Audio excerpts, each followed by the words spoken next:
فرماتے ہیں ایک دفعہ حالات کی وجہ سے میں بہت پریشان تھا، تو میں نے قرآن مجید میں یہی آیت پڑھی وَمَن يَتَّقِ اللَّهَ يَجْعَل لَّهُ مَخْرَجًا، کہ جو تقوی اختیار کرے گا اللہ اس کے لیے حالات میں سے نکلنے کا راستہ دکھا دے گا۔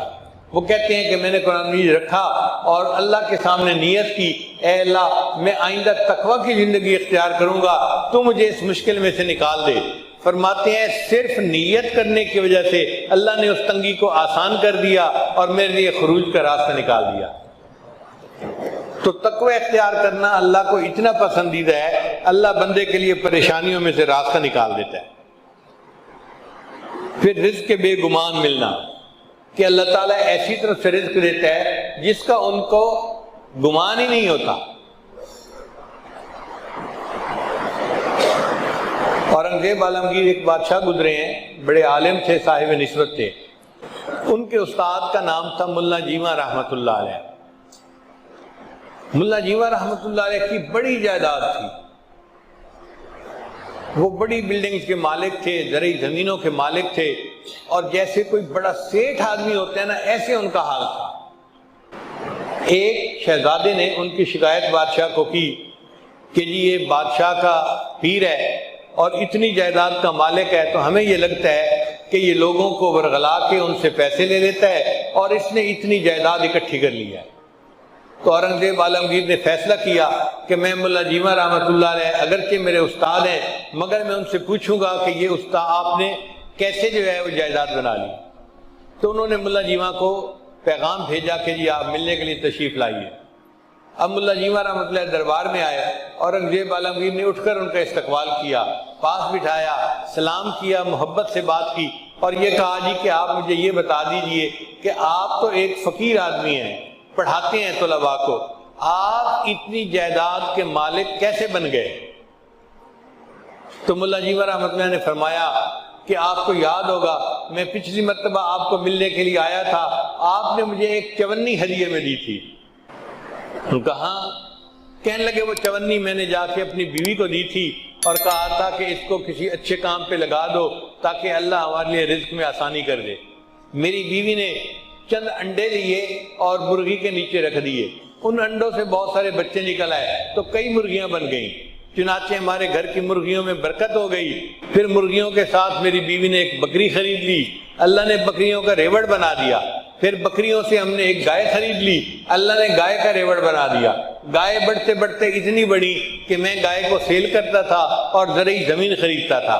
پھر اللہ نے میری زرعی زمین کے کاروبار میں برکت دی، اور ایک زمین میں کم قیمت پہ خریدتا تھا، اس کی قیمت بڑھ جاتی تھی۔ تو اللہ تعالیٰ نے آج مجھے اتنا کروڑپتی بنا دیا، مگر میری انویسٹمنٹ وہ چونی ہے جو آپ ہی نے مجھے دی تھی۔ اورنگزیب عالمگیر نے کہا کہ اچھا استاد جی اب ذرا میری بات بھی سن لیجئے۔ اس نے اپنا ایک خادم بھیجا کہ جاؤ فلاں جگہ پہ جو ایک ہندو ہے نا اس کو بلا کے لاؤ اور اس کو کہو کہ پچھلے سال کا پورا ریکارڈ خرچے کا ساتھ لے کے آئے۔ تھوڑی دیر میں وہ ہندو آ گیا، اس نے کہا بادشاہ سلامت آپ نے کیوں بلایا ہے؟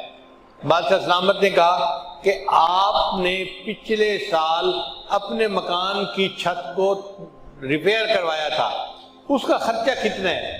اس نے کہا جی ایک چونی۔ اس نے کہا مجھے اس کی ڈیٹیل بتاؤ۔ اس نے کہا جی بہت بارش تھی اور میری چھت میں سے پانی ٹپک رہا تھا اور میری بیوی مجھ سے جھگڑا کر رہی تھی، آپ گھر کی طرف توجہ نہیں دیتے، چھت ٹپک رہی ہے، بچے نیچے سوئے ہوئے ہیں، ہم جائیں تو کہاں جائیں، آپ جلدی سے اس چھت کی ریپیئر کروائیں۔ کہنے لگے اس بارش کے موسم میں وہ ہندو جو تھا وہ اپنے گھر کے باہر جھانک کر دیکھنے لگا کہ کوئی بندہ کام کرنے والا مل جائے، تو اس کو ایک نوجوان قریب ملا۔ اس نے نوجوان سے پوچھا اے نوجوان تم مزدوری کرو گے؟ تو نوجوان نے کہا ہم تو دنیا میں پیدا ہی مزدوری کے لیے ہوئے ہیں، مزدوری ہے کون سی؟ اس نے کہا میں تمہیں کدال دیتا ہوں اور ایک جو ہے نا وہ اور چیز دیتا ہوں، اور اتنی مٹی اکھاڑو اور اس کو میری چھت کے اوپر بچھا دو تاکہ پانی ٹپکنا بند ہو جائے۔ اس بندے نے 2 گھنٹے محنت کر کے آپ کی چھت کے اوپر مٹی بچھائی تھی اور سخت سردی برداشت کی، بارش برداشت کی، مگر مشقت کے ساتھ اس نے یہ کام کر لیا۔ جب اس نے کام کر لیا تو اس نے اپنی مزدوری مانگی، تو آپ نے کہا کہ میرے پاس پیسے تو نہیں ہیں، دکان پہ ہیں، کل آ کے لے جانا۔ اس نوجوان نے جواب دیا میں ایک دفعہ جب کہیں سے چلا جاتا ہوں تو دوبارہ پھر وہاں نہیں آیا کرتا، آپ مجھے جو دینا ہے ابھی دو۔ تو میرے پاس ایک چونی تھی، میں نے اس مزدور کو کہا کہ یہ چونی لو اور چلے جاؤ۔ بادشاہ نے کہا ہاں تم نے اس کو چونی دی تھی استاد جی، وہ مزدور میں تھا، میں نے اس کے گھر کی چھت کو ریپیئر کیا تھا اور مجھے اس پر یہ رزق حلال ایک چونی ملی تھی۔ جب آپ میرے پاس آئے تو میں نے آپ کو ہدیے کے طور پہ وہ چونی دی، اس چونی میں اللہ نے برکت ڈالی، آج آپ کروڑوں کی جائیداد کے مالک بن گئے ہیں۔ اللہ ایسی طرف سے رزق دیتا ہے جس کا بندے کو گمان ہی نہیں ہوتا۔ تو پریشانیاں تو آتی ہیں، اس دنیا میں کون ہے جو پریشان نہیں ہے؟ دری دنیا کسے بے غم نہ باشد، دری دنیا کسے بے غم نہ باشد، اگر باشد بنی آدم نہ باشد۔ اس دنیا میں کوئی بے غم نہیں، اگر کوئی ہے تو پھر وہ بنی آدم ہی نہیں۔ تو غم تو ہے ہی اس دنیا کے ساتھ، ہاں جہاں کوئی غم نہیں ہوگا اس کا نام جنت ہے، ابھی وہاں نہیں پہنچے، جب پہنچ جائیں گے تو پھر غم ختم کر دیے جائیں گے۔ لا خوف علیہم ولا ہم یحزنون، یہ کہہ دیا جائے گا۔ دنیا کے اندر تو یہ غم آئیں گے، مگر یہ غم کبھی کبھی آتے ہیں۔ ایک بات اور دیکھیے کہ اللہ تعالیٰ کی طرف سے آسانیاں زیادہ اور تنگیاں تھوڑی، صحت کا عرصہ زیادہ، بیماری کا عرصہ، کھانے پینے کا وقت زیادہ اور فاقوں کا وقت، تو عنایات زیادہ ہیں، امتحان کبھی کبھی، عنایات زیادہ ہیں اور امتحان کبھی کبھی۔ تو جب عنایات اتنی زیادہ ہیں تو کبھی کبھی کوئی امتحان آ جائے تو ہم پھر بھی اپنے رب سے راضی رہیں، اپنے آپ کو سمجھائیں کہ پریشان ہونے کی کیا ضرورت ہے۔ کسی عارف نے کہا لطف سجن دم بدم، گہرے سجن گاہ گاہ، لطف سجن دم بدم، گہرے سجن گاہ گاہ، ای بھی سجن واہ واہ، اون بھی سجن واہ واہ۔ میرے مالک ہم اس پہ بھی راضی ہیں، میرے مولا ہم اس پہ بھی راضی ہیں۔ یہ ہے بندگی، یہ ہے بندگی۔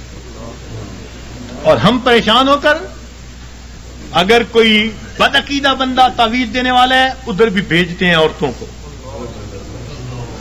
عاملوں کے پاس، نجومیوں کے پاس، جادو کرنے والوں کے پاس، کالے علم والوں کے پاس، ایمان گواہ بیٹھتے ہیں، اور بڑے بڑے نمازی اور سالک اور ذکر مراقبہ کرنے والے پریشان ہو کر۔ ہرگز نہیں، پریشانیوں کے اندر کبھی ایسے لوگوں کی طرف نہیں جانا، پریشانی کے وقت میں اپنے پروردگار کے گھر کی طرف آنا ہے، مسجد کی طرف آئیں اور اللہ سے اپنے دل کی بات کہیں، اللہ کے سامنے اپنے دل کا دکھ بیان کریں۔ جب دل کا دکھ اللہ کے سامنے بیان کریں گے تو پروردگار پھر ہماری اس مناجات کو قبول فرما لیں گے۔ تو ہمیں کسی نے پریشان نہیں کیا، ہمیں ہمارے گناہوں نے پریشان کر رکھا ہے۔ ہم دوسروں سے حسد کرتے پھرتے ہیں، فلاں نے کر دیا ہوگا، فلاں نے کر دیا ہوگا، فلاں نے کچھ کر دیا ہوگا، اس نے باندھ دیا ہوگا، اس نے باندھ دیا ہوگا، پتہ نہیں کتنے چھوٹے سے خدا بنائے ہوئے ہیں ہم نے، کسی نے کچھ نہیں باندھا۔ باندھنے والی، کھولنے والی وہ ایک ہی ذات ہے۔ واللہ یقبض ویبسط والیہ ترجع۔ تو ہم اس ذات کی طرف رجوع کریں اور ہماری پریشانیاں اللہ تعالیٰ پھر اس طرح ختم کر دیں گے۔ تو مصیبتیں آتی ہیں، مگر مصیبتیں، پریشانیاں اکثر اوقات گناہوں کے سبب سے آتی ہیں، اس وجہ سے انسان مایوس بن جاتا ہے، اعمال چھوٹ جاتے ہیں، انسان ذکر و سلوک میں پیچھے رہ جاتا ہے۔ اللہ والوں پر جو پریشانی آتی ہیں وہ درجات کو بڑھانے کے لیے آتی ہیں۔ اب یہ ایک بنیادی بات سمجھنے کے بعد یہ بات ذہن میں رکھیے کہ جب کسی بندے کو جگایا جائے اور وہ پھر بھی نہ جاگے تو پھر غصہ آتا ہے۔ گھر میں بھی ماں بچے کو جگائے، باپ بیٹے کو جگائے اور وہ نہ جاگے تو غصہ آتا ہے۔ جب اللہ تعالیٰ بندوں پر پریشانیاں بھیجتے ہیں اور وہ پھر نہیں جاگتے، یہ اللہ تعالیٰ کے غصے کا سبب بنتا ہے، اور پھر اللہ تعالیٰ اس کو